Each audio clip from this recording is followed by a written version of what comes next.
graças a Deus já podemos fazer o culto presencial. El ano passado, se acordarán, eu prediquei desde minha casa. Aí me transmitiram em vivo, pero já nos hacía falta a presença, ¿verdad? Porque já sabem que a presença hace a diferença. Nossa presença em Ele e Ele em nós é toda a diferença. ¿Te has puesto a pensar se hubiera passado se Cristo não hubiera venido? Se Cristo não hubiera nacido? ¿Te imaginas onde estaríamos se tal evento não hubiera sucedido?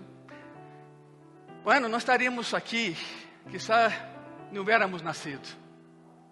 Ni hubiéramos nacido.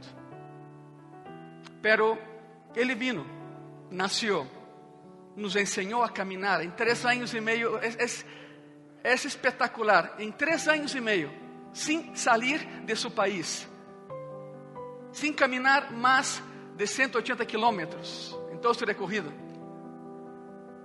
com 12 homens que de santo não tinham nada, e sin embargo cambiou o mundo para sempre e por sempre. Su mensaje nos chega hasta el dia de hoje, e é precisamente o que Mateus escreveu. Estamos nessa série navideña já, de graça e paz, já lo sabem. Eu creio que nem quantas se deram, pero hace 2 domingos entramos a la série navideña de graça e paz. Mas vou dizer algo que sempre hablo. Cada vez que se acerca o fim de ano, quando oro ao Senhor, Senhor, que lhes vou a dar? Porque não há como cambiar a Navidad, não? A história todos já conhecemos de memória. Que lhes vou a dar? Não há nada novo. E vem algo novo. Sempre há algo novo. Por exemplo, nessa manhã eu vou apresentar a estrela de Belém. É a estrela de Belém. Pero me estou adelantando. Vamos passo a passo. O título é esse: El necio y los sabios. El necio y los sabios. Mateus escreve seu evangelho para apresentar a Cristo como rei. Isso já quedou mais que claro. E o rei, escute isso, e o rei não foi reconhecido em Jerusalém, sua própria cidade. Sabe a distância entre Belém e Jerusalém? 8 quilômetros ao sul de Jerusalém. Vas caminhando. Pero o rei nasceu e nadie saiu de Jerusalém para ir a vê-lo. Nadie. Isso é impressionante. Sabiam onde iba a nascer. Mais de 600 anos antes de seu nascimento, Miqueias já havia dito onde iba a nascer. Oh, de ti, Belém Efrata, de ti sairá el Salvador, el rei. Sabiam? E de pronto chega essa gente de Pérsia, miles de pessoas de Babilônia, e a pergunta que faziam por toda a cidade, a pergunta foi: onde está o rei de los judíos que acaba de nascer? Nadie saiu de Jerusalém para ir a Belém. Nadie. Increíble, não? Não é lógico, pero sí sucedió. El rey vino, el rey nació y el rey no fue reconocido en su propia ciudad. El lugar, de todos los lugares en donde él debería haber sido reconocido como rey, no lo fue. No quisieron saber. No lo buscaron. No les importó que hubiera nacido. Ni siquiera se molestaron, repito, ni siquiera se molestaron a ver si era cierto. Ni siquiera se molestaron en venir a Belém para ver. Es más, nadie se acercó a uno de los magos, los sabios que llegaron. Oye, ¿cómo supiste? Nada más eso, nadie. Y van a ver por qué. Ni siquiera se molestaron en venir a Belém para verlo. Pero sí vinieron unos extranjeros del oriente para buscarlo y adorarlo, porque la palabra que usaron fue esa. Lo van a ver, vinimos a adorarlo. ¿Dónde está? 2 años de viaje. 2 años viajando. Y además de los líderes, gobernantes y los sacerdotes de Israel que fueron completamente indiferentes, estaba Herodes el Grande, excelente constructor, muy inteligente, pero un homicida en potencia. Herodes, lleno de amargura, odio, envidia y celos. ¿Quién dará la bienvenida al rey? ¿Quién? Entonces, desde el principio del Evangelio de Mateo, vemos a tres grupos de personas y vamos a entrar a detalle, no hoy, pero entraremos a detalle. Hay tres grupos de personas que serán indiferentes a su nacimiento, no les importa. Habrá personas que serán antagonistas a su nacimiento y habrá personas que lo van a adorar, tú y yo, se llama iglesia. Veremos esos tres grupos mientras avanzamos en esos temas hasta la Navidad. En Mateo capítulo 2, vamos al capítulo 2, de versículo 1 al 12, ahí encontramos, escute isso, yo lo nombré actos, porque es un drama, eso es un drama. De versículo 1 al 12 de Mateo, capítulo 2, encontramos 5 actos en ese drama de la primera Navidad. Hoy veremos los dos primeros. Acto 1, a ver, lancen, el acto 1 es este. A ver, cabina, lanza el acto 1, ok. La llegada. Mateo 2, versículo 1 y versículo 2. Abrochen cinturones. Tú que me estás viendo por internet, prepárate, porque hoy voy a tumbar tu Navidad. Lo siento. Pero es para bien. Es para bien. Mateo capítulo 2, versículo 1 y versículo 2. Cuando Jesús nació en Belén de Judea, en los días del rey Herodes, vinieron del oriente a Jerusalén unos magos. Ya hablamos eso el domingo pasado. Diciendo, ¿dónde está el rey de los judíos que ha nacido? Y explican por qué. Porque su estrella hemos visto en el oriente y vinimos a adorarle. ¿Qué vinieron a hacer? Adorar. Y su propia gente no lo hizo. Su propia ciudad no lo recibió. Empecemos con la frase en Belén de Judea. Cuestión geográfica. Belén de Judea. Pequeño lugar que no llegaba ni a ciudad, era una villa, era un pueblito. A 8 kilómetros al sur de Jerusalén, conocido como Efrata. Por eso Miqueias menciona, ó de ti, Belén, Efrata. Belén, Efrata. El nombre Belén significa casa de pan. Bet es casa, Lehem es pan. Casa de pan, eso es Belén. ¿Qué lugar más apropiado para que naciera el pan de vida, verdad? Que es Jesucristo. ¿Cuántos sabemos que Dios tiene sentido de humor? Usted tiene. Y nacerá de David, y David es de Belén, y de ahí será. Y ahí nacerá. Es muy curioso porque al norte y sur de Belén hay 2 riscos enormes. Y Belén está en el medio. Geográficamente Belén es como una cuna. Si ves a Belén geográficamente, Belén es una cuna. Otra vez señala la natividad, la Navidad. Jerusalén se encuentra en un monte. Bueno, tuvieron que ocupar 7 montes pequeños para la plataforma del templo de Jerusalén, el templo herodiano, porque Herodes es el grande, todo lo que hace es enorme. Megalomanía, claro, soberbia ni se diga, pero era un constructor increíble, pero también era un homicida increíble. Bueno, llegaremos allá. Jerusalén, la norma de construcción para Jerusalén es que si vas a construir una casa en Jerusalén, la piedra tiene que ser de ahí, la tierra de ahí, todo de ahí. No puedes hacer la ciudad impura trayendo tierra de otro lado y piedra de otro lado. Por eso las casas, no digo edificios, las casas es como el suelo, misma textura, porque tiene que ser sacada de ahí, las piedras, la grava, la arena, todo, si es que quieres construir algo en Jerusalén. Sentido de pertenencia. En la región de Belén, ciudad de David, la gente usaba cuevas como almacenes.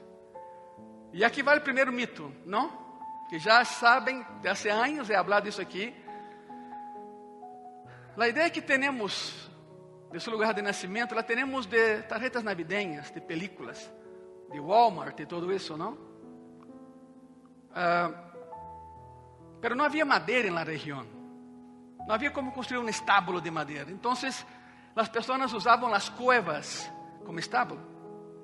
Cristo nació en una cueva. No en una palapa de Chiapas, no. No era una palapa del sur de México, que son hermosas, no. Del sureste mexicano, no. No, eran cuevas. Las personas usaban las cuevas para todo. Para almacenes y para estábulo. Y ahí nació el Señor Jesús. Una pequeña villa llamada Belén. Se cumple la profecía de Miqueias. Pero nadie fue a Belén.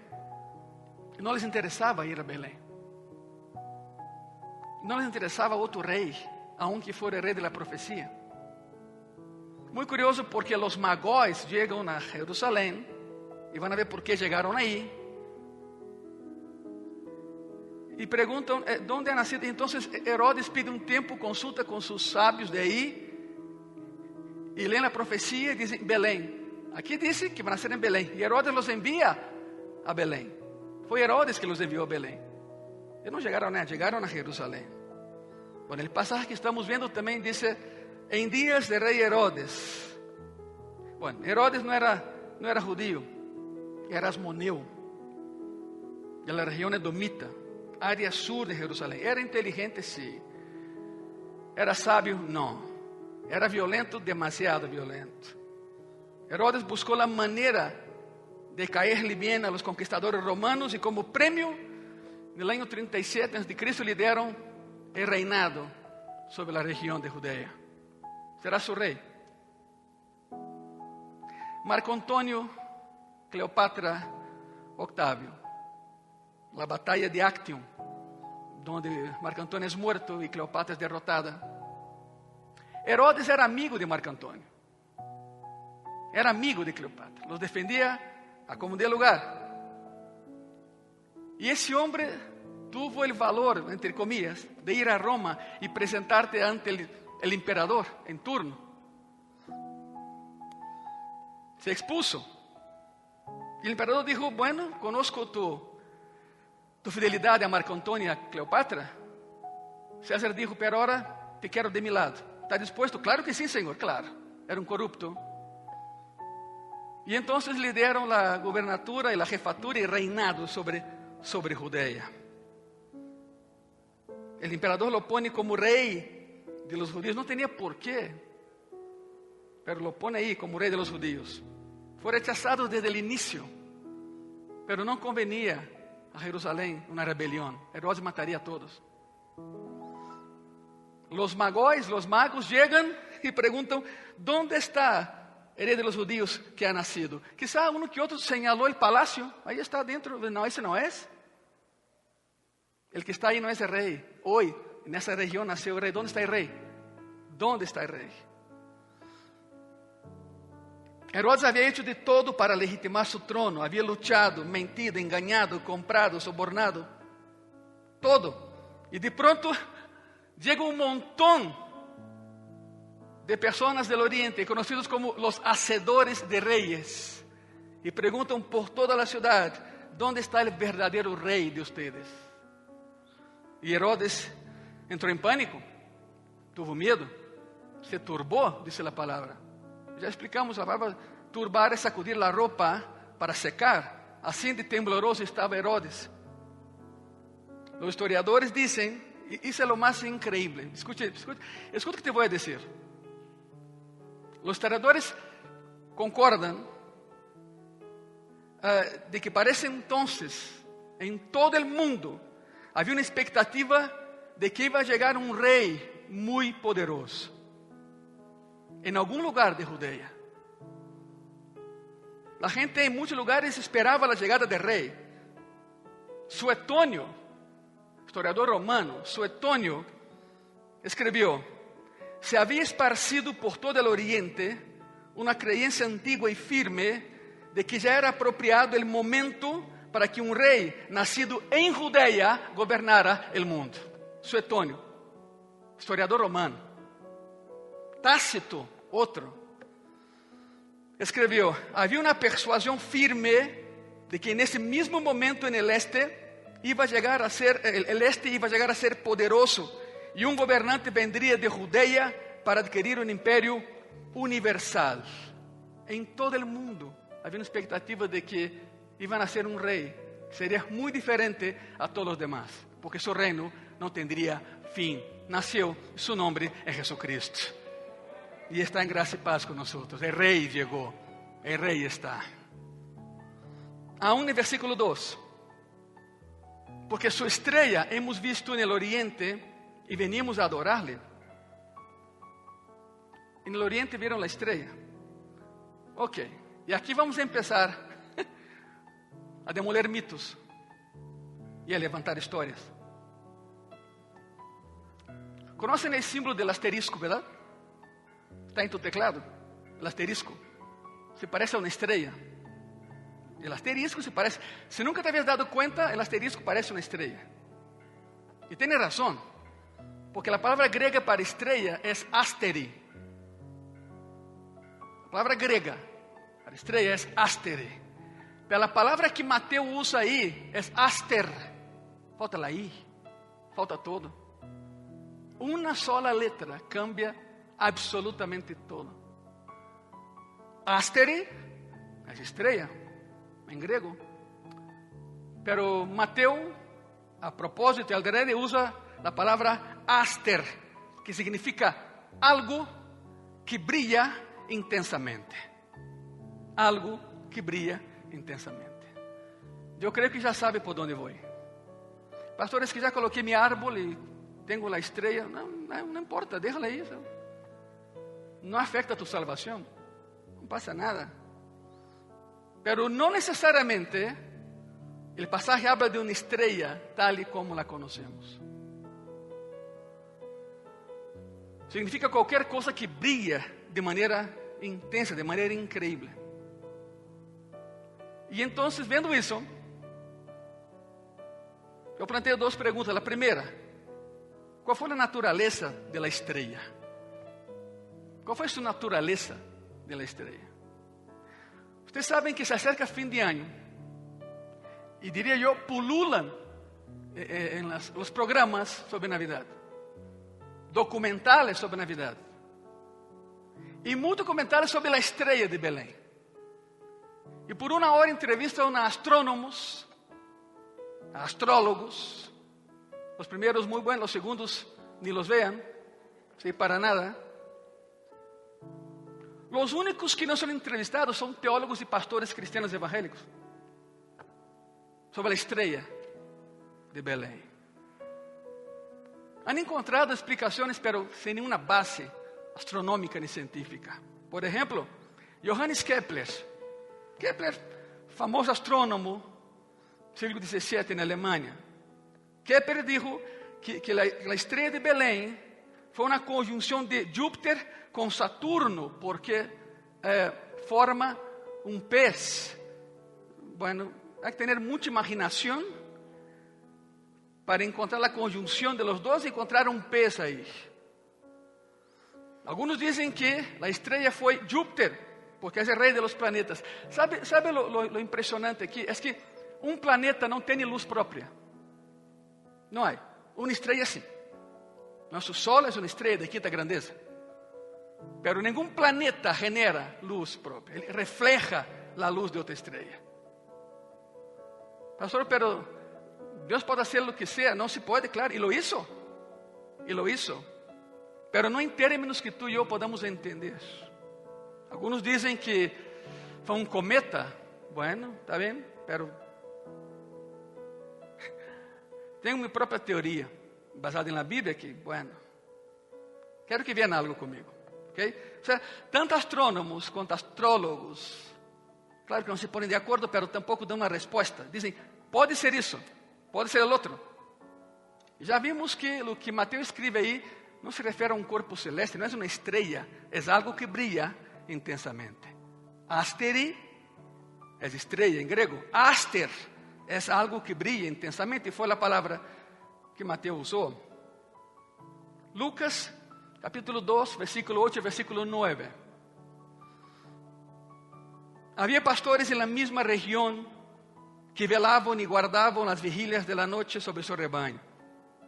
Y aquí se les presentó un ángel del Señor. Y ahí está subrayado, mira. Y la gloria del Señor los rodeó de resplandor y tuvieron gran temor. Fíjense en eso, una y otra vez en el Antiguo Testamento la gloria de Dios se manifiesta como luz. Una y otra vez. Cuando Dios irradia su presencia, la transforma en luz, su presencia. Cuando la gloria de Dios aparecía de día, era como una nube de luz sobre el pueblo. Cuando aparecía de noche, era como una columna de fuego, otra vez la luz. Cuando la gloria de Dios descendió en el tabernáculo, era luz. Cuando Moisés ascendió al monte y dijo, muéstrame tu gloria, porque conozco tu presencia, pero quiero tu gloria, muéstrame tu gloria. Dios lo escondió en una roca y mostró su gloria como luz. Y había tanta luz que cuando bajó, su rostro resplandecía. Ahí va la luz. Cuando Jesús reveló quién era, y reveló su gloria en el monte de la transfiguración, los que estaban ahí, los tres que estaban ahí, vieron luz, luz resplandecente. Y cuando Jesús venga por segunda vez, vendrá como luz. Siempre luz. Y es por eso que algunos dicen que la gloria del Señor brilló en aquella noche. Porque la gloria de Dios estaba descendiendo a la tierra en forma de hombre. Es su gloria. Decimos, Jesucristo, glorificado sea tu nombre, es exactamente eso. Y esa fue la gloria que guió a los hombres sabios de Babilonia a Belén, a Jerusalén. Y ahí llegaron. Pero además de eso, no vas a encontrar en ninguna parte de la Biblia donde dice que la estrella los guió. Pastor, no me digas eso. No vas a encontrar ningún texto bíblico que dice que la luz, que la estrella los guió a Belén. Vimos su estrella y vinimos a adorarle. ¿Algo se perdió en la comunicación? No, está todo claro. Números 24, 17. Lo veré, mas no ahora. Lo miraré, mas no de cerca. Saldrá estrella de Jacob, y se levantará cetro de Israel, y herirá las sienes de Moab, y destruirá a todos los hijos de Set. Una profecía mesiánica. ¿Estás pensando, pastor, ahí está la estrella? Mira, hay una estrella. Sí, tienes razón. Pero la palabra ahí es Korab. En hebreo es Korab. En griego es Aster. Significa lo mismo. No significa estrella. Significa algo que brilla intensamente. Sea en hebreo, sea en griego, es algo que brilla intensamente. El pasaje dice que vendrá alguien brillante, alguien refulgente. Significa que la gloria de Dios encarnada brilla como una estrella, pero no es una estrella. ¿Está quedando claro, sí o no? Empezaron así, esto no, bueno. Y ahora, ¿con qué más va a salir, no? Pero bueno, prepárate. Mateo 24:30. Entonces aparecerá la señal del Hijo del Hombre en el cielo. La señal.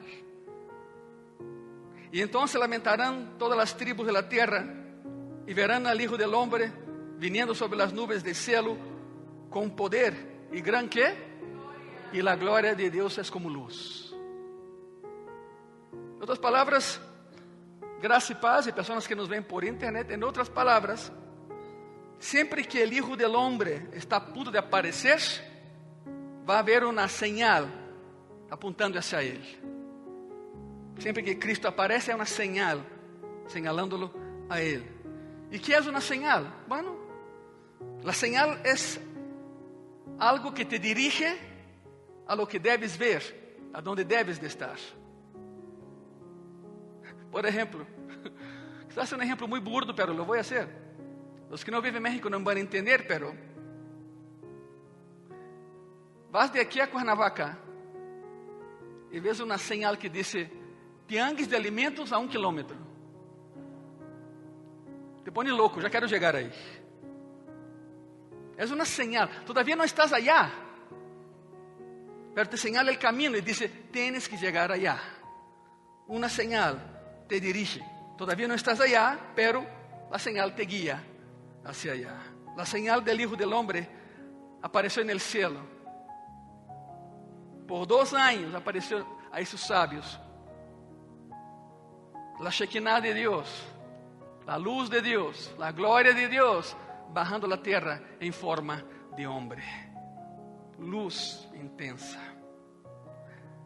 Mateo capítulo 2, versículo 7.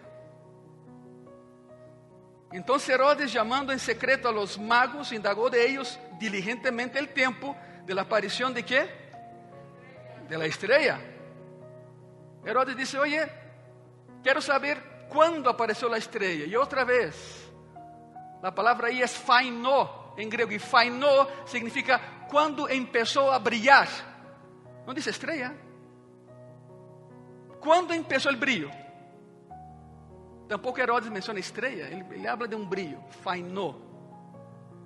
Aquello que se enciende, aquello que se prende. ¿Cuándo se prendió? ¿Desde cuándo ven esa luz? Herodes quería saber cuándo el brillo apareció.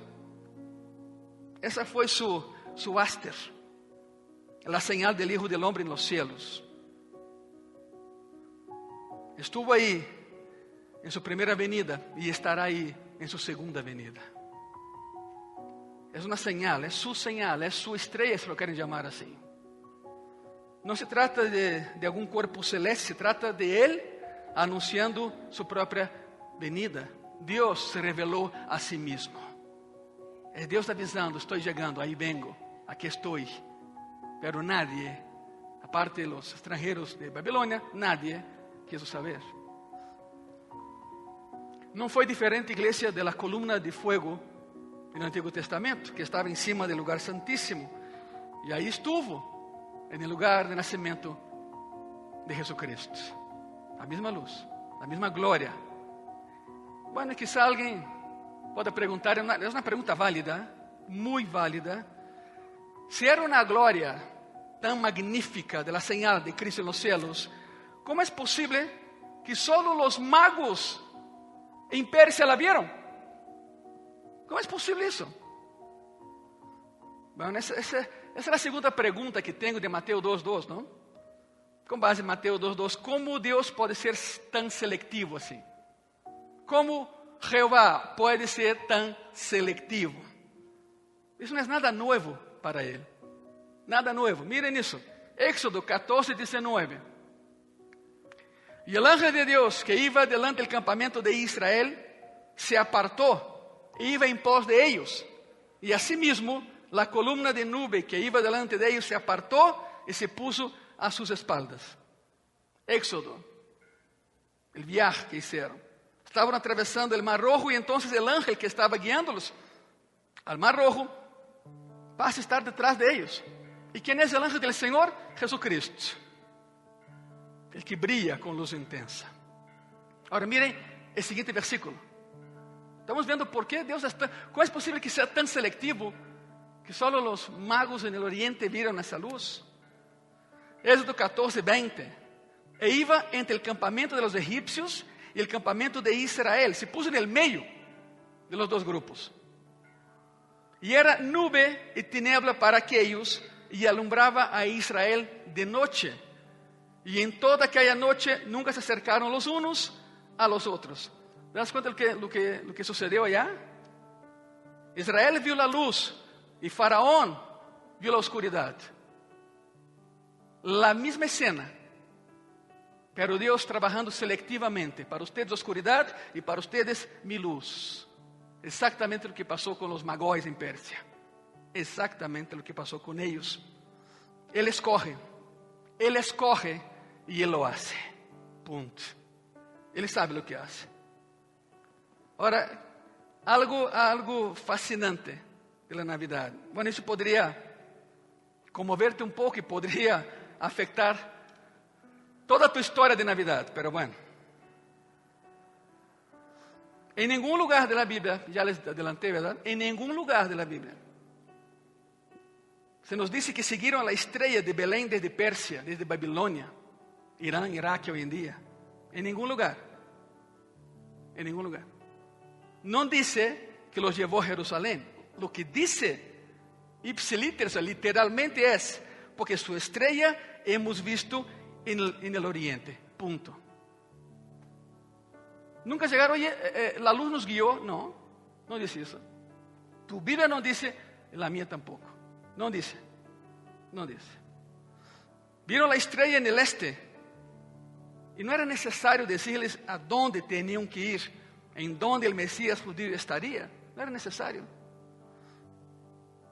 Ellos sabían que la ciudad real era Jerusalén. Mira la lógica de esos hombres. Nació un rey de los judíos, está en Jerusalén. Vamos a adorarle en Jerusalén. Ellos sabían que todos los reyes judíos reinaban desde Jerusalén. Ellos sabían exactamente a dónde ir. No necesitaban que una estrella los guiara. Sin embargo, se dejaron guiar. Y llegaron a Jerusalén. Es increíble cómo Dios hace las cosas cuando Él quiere que sus cosas sean hechas. Te voy a repetir, espero que se quede en tu corazón. Es increíble cómo Dios hace las cosas cuando Él quiere que sus cosas sean hechas. ¿Están aquí, verdad? Él lo hace. Él lo hace. Te ha llamado a predicar la palabra. Si tú no lo haces, Él llama a otro. Llama a otra. El privilegio era tuyo, era mío. Que se va a hacer, se va a hacer. Contigo o sin ti. Conmigo o sin yo. Pero nos ha llamado al privilegio de esparcir la Navidad. El mensaje de que sí nació.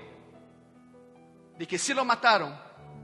Pero sí resucitó. Vive y es un rey de gloria. Es el mensaje. Si tú no estás dispuesto a predicar la palabra, hazte a un lado. Porque otra persona lo va a hacer.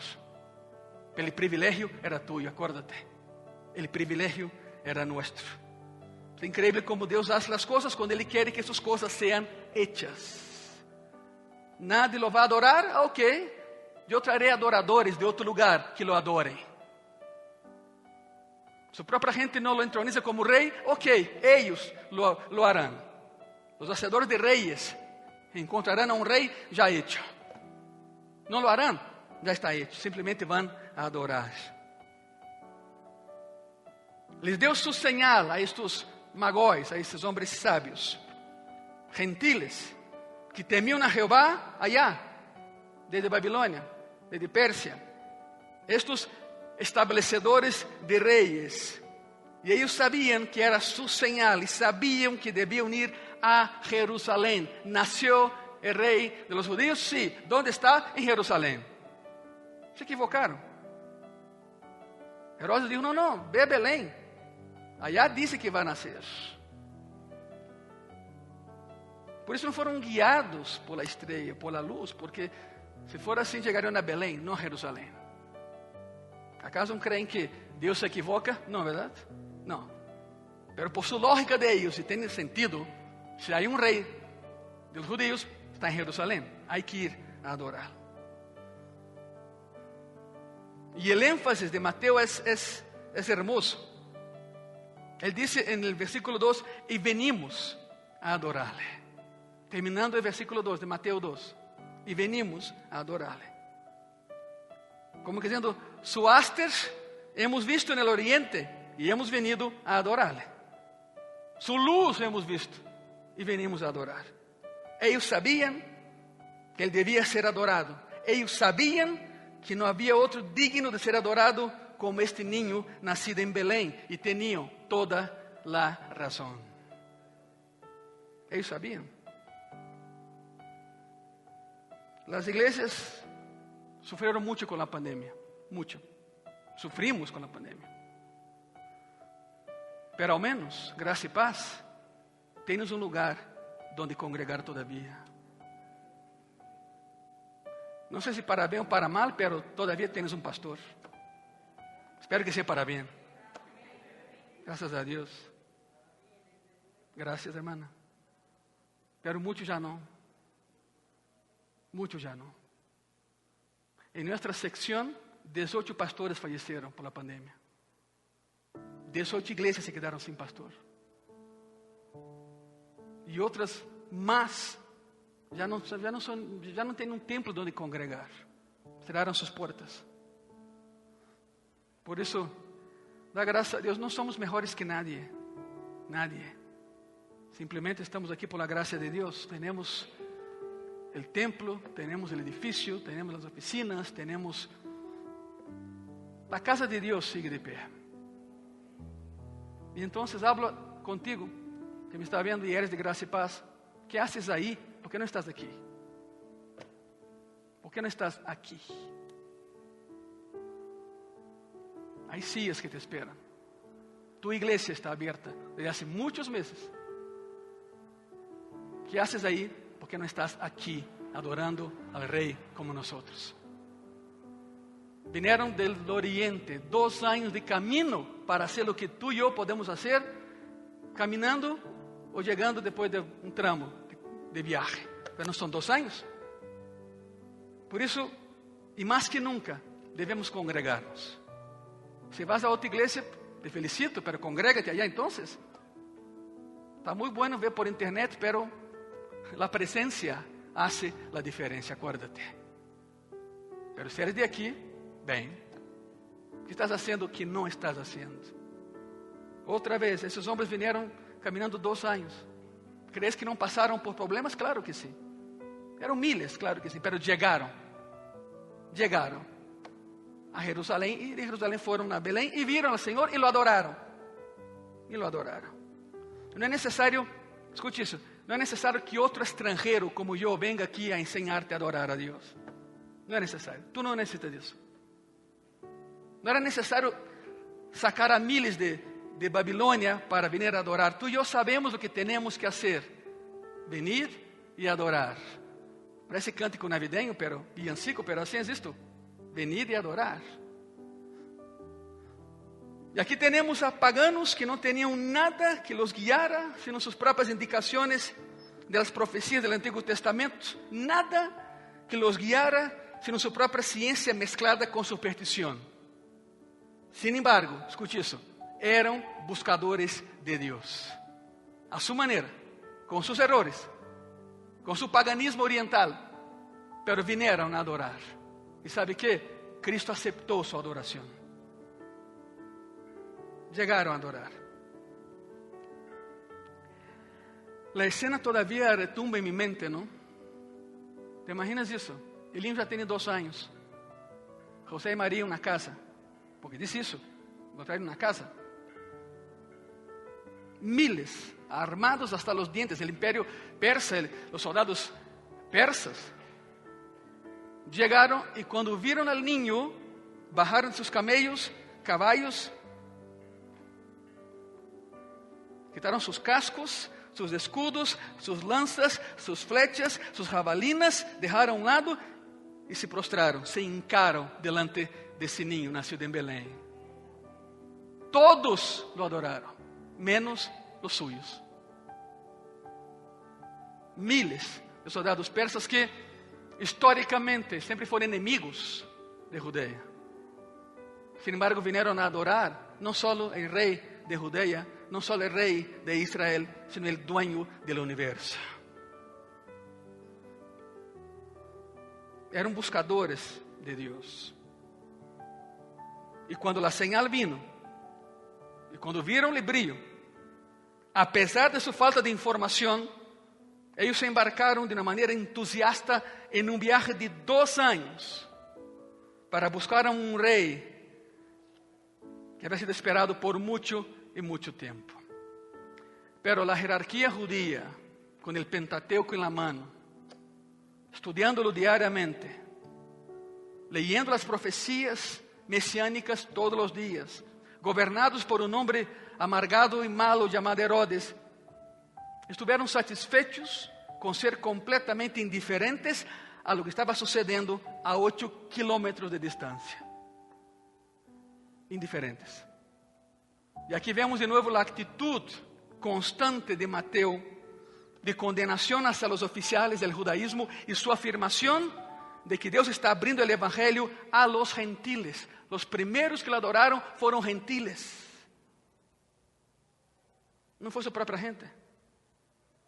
Y siempre, Iglesia Gracia y Paz, siempre existen esos corazones que buscan, los buscadores. Y Mateo nos dice que había algunos que vinieron a Jerusalén. Miles vinieron a Jerusalén, pero ninguno de su pueblo.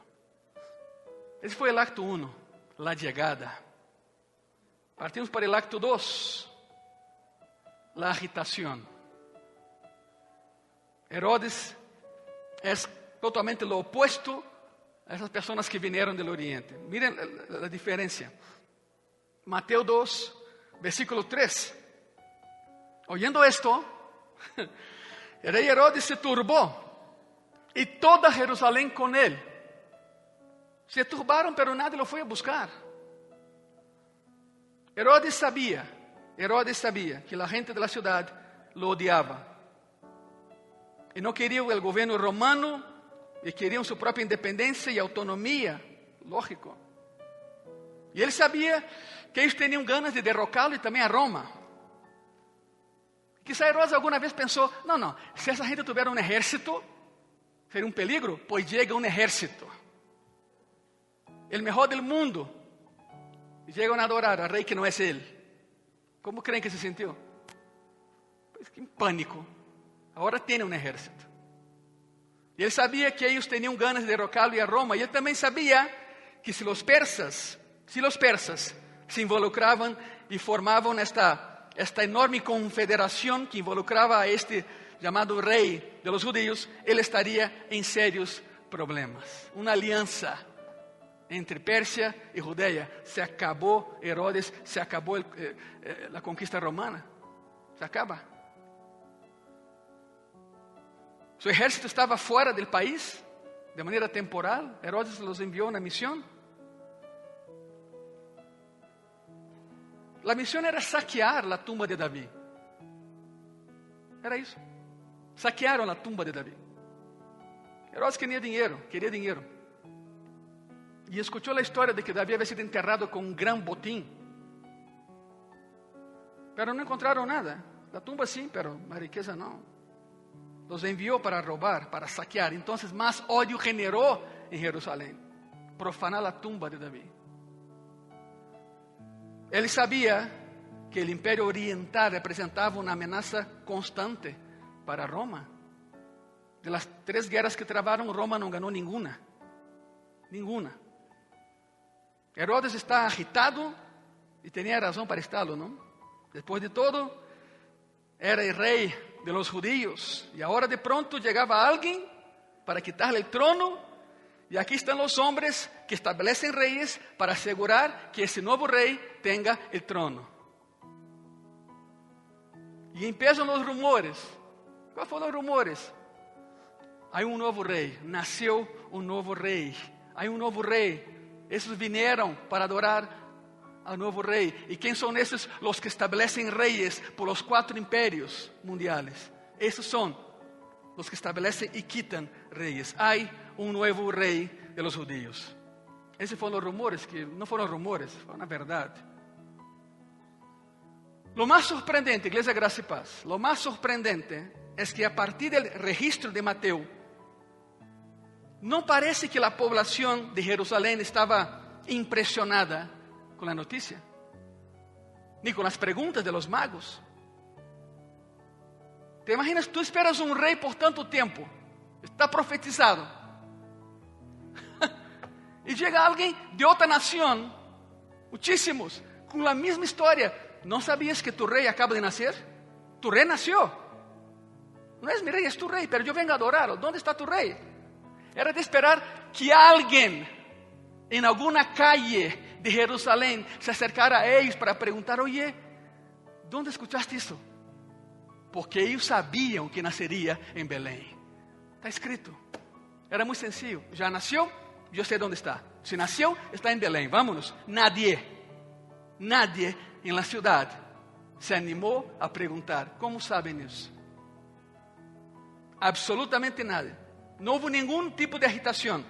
Nada. Es difícil de creer, pero aquí están esas personas del Oriente, famosas por establecer reyes, haciendo una pregunta como esta. Y uno se puede imaginar que el pueblo viniera en multitudes hacia ellos. Pero acuérdate, a los suyos vino. ¿Y los suyos qué? Estuvo en el mundo y el mundo no le reconoció. De hecho, lo rechazó. Y es verdad. En circunstancias normales, una pregunta así tenía que haber generado mucho interés, lógico. Mucho interés. Pero no hubo nada. Nada. La vida siguió como siempre en Jerusalén. Nada. Se debe a dos cosas. Primero, estaban ciegos por su religiosidad. En segundo lugar, tenían más miedo de Herodes que confianza en Dios. Tenían más Herodes que confiaban en Jehová.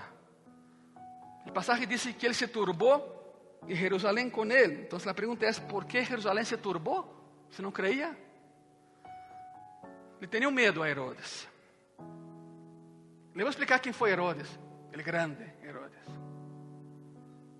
Jerusalén ya tenía pruebas de que era un loco, maniático, un homicida. Mandó matar a todos sus parientes, todos, para evitar que tramaran contra él. Mandó matar a Aristóbulo, su cuñado, que era sumo sacerdote del templo. Lo mandó matar. Y cuando su esposa Mariane reclamó, lo mató a ella también. Mató a su suegra, Alejandra, porque de ella había nacido su esposa, por su lógica de enfermo mental. Mató a sus 3 hijos. Esperó que crecieran. Cuando iban pasando los 20 años los mataba. ¿Sabe para qué? Para que sintiera el dolor de la muerte. Así era Herodes, el constructor, el grande. Mató a sus 3 hijos. Y un día, ya sabiendo que estaba enfermo, iba a morir, mandó arrestar a 300 figuras prominentes de Jerusalén, los 300, en un calabozo. Él dijo, en el momento en que yo muera, mátenlos a ellos. Alguien preguntó, ¿por qué? Herodes fue muy sincero y dijo, porque nadie llorará mi muerte. Yo quiero que la ciudad llore cuando yo muera. No se cumplió. Él murió y soltaron a todos los 300. Eso no se cumplió. Ahora, cuando estos magos llegan a la ciudad preguntando dónde está el rey de los judíos que había nacido, la Biblia dice que Herodes se turbó porque se vio amenazado. Y Jerusalén sabía que amenazar a Herodes no era nada agradable. Podemos ver el contraste entre la paz en los corazones de los gentiles que llegaban a adorar y el pánico en el corazón de Herodes. ¿Saben por qué? Y remitimos a cómo empezamos, ¿no? Quizás sea porque eran hombres sabios y Herodes era un hombre necio. El necio y los sabios. Estamos terminando por hoy. El teólogo alemán Arno Gemblen escribió sobre ese evento. Escuche eso. La gran ciudad, o sea, Jerusalén, con sus magníficas instituciones religiosas, su maravilloso templo herodiano todavía en proceso de construcción. Sí, porque cuando Cristo predicaba en el pórtico de Salomón, todavía el templo no estaba construido. Lo terminaron en el 68 y en el 70, ¡pum!, lo destruyeron. Fue más el tiempo de construcción que el tiempo que quedó. La gran ciudad, con sus magníficas instituciones religiosas, su maravilloso templo herodiano, todavía en proceso de construcción, su sacerdocio aristocrático y sus instituciones benevolentes no tuvo conocimiento del rey. Y sigue. No deseaban que el rey naciera. Estaban bien sin él. Ellos estaban satisfechos consigo mismos. Esto apunta a la historia entera del rechazo del Rey de Reyes y Señor de Señores, el Señor del cielo. No hubo lugar para él en la posada. Tampoco había lugar para él entre los suyos, pero sí hubo lugar para él en la cruz, que no era de él. No lo recibieron. Y Herodes, el rey, estaba turbado y toda Jerusalén con él. Él temía por su trono, el cual no era de él. Y Jerusalén sabía que el temor de Herodes significaba rebelión, baño de sangre y sufrimiento. Herodes pregunta: ¿cuánto tiempo tienen que vieron la luz? Hace 2 años. Hace 2 años. Okay. Háganme un favor, vayan a Belén, porque si nació está allá. Adórenlo, regresen y me digan exactamente dónde habita. Porque también yo quiero ir a adorarle. Ya saben cómo es la cosa. Se le apareció un ángel. A los que no creen en ángeles, les dijo: no regresen con Herodes, él quiere matar al rey. ¿Qué hicieron los miles de persas? Se dieron media vuelta y regresaron. Cuando Herodes vio que no llegaban, dijo: pues me engañaron, no van a llegar.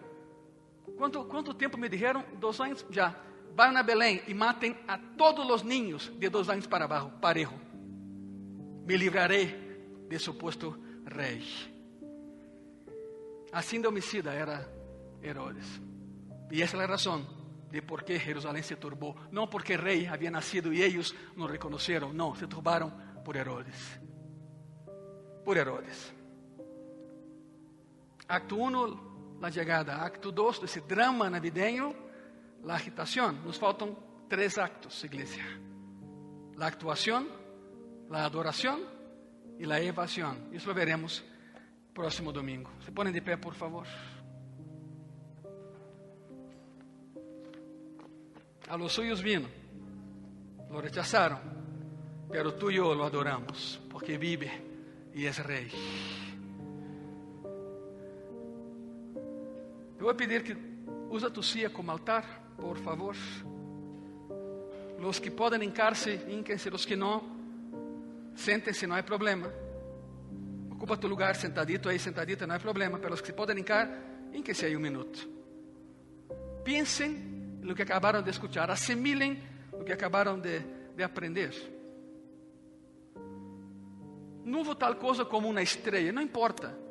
Pero hubo luz. El áster. No el asteri, no, el áster. Al astro. Todo brilla.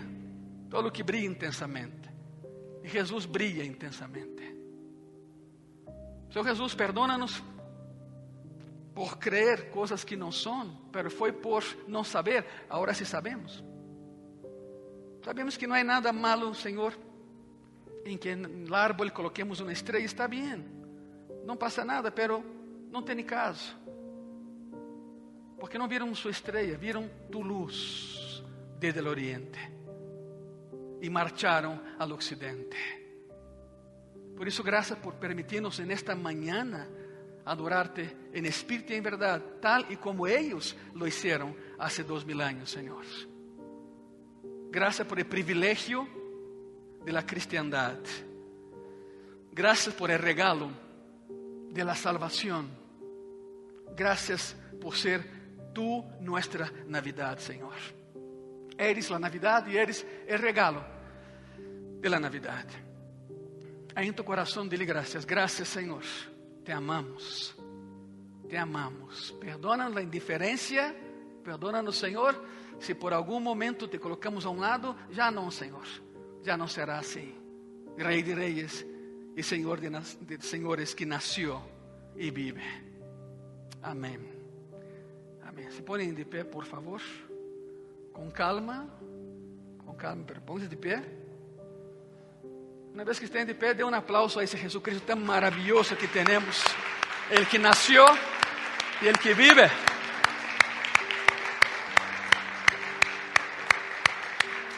Con estrella o sin estrella, Él es la luz del mundo. A Él sea la gloria. A Él sea la gloria. A ese Rey vamos a entregar.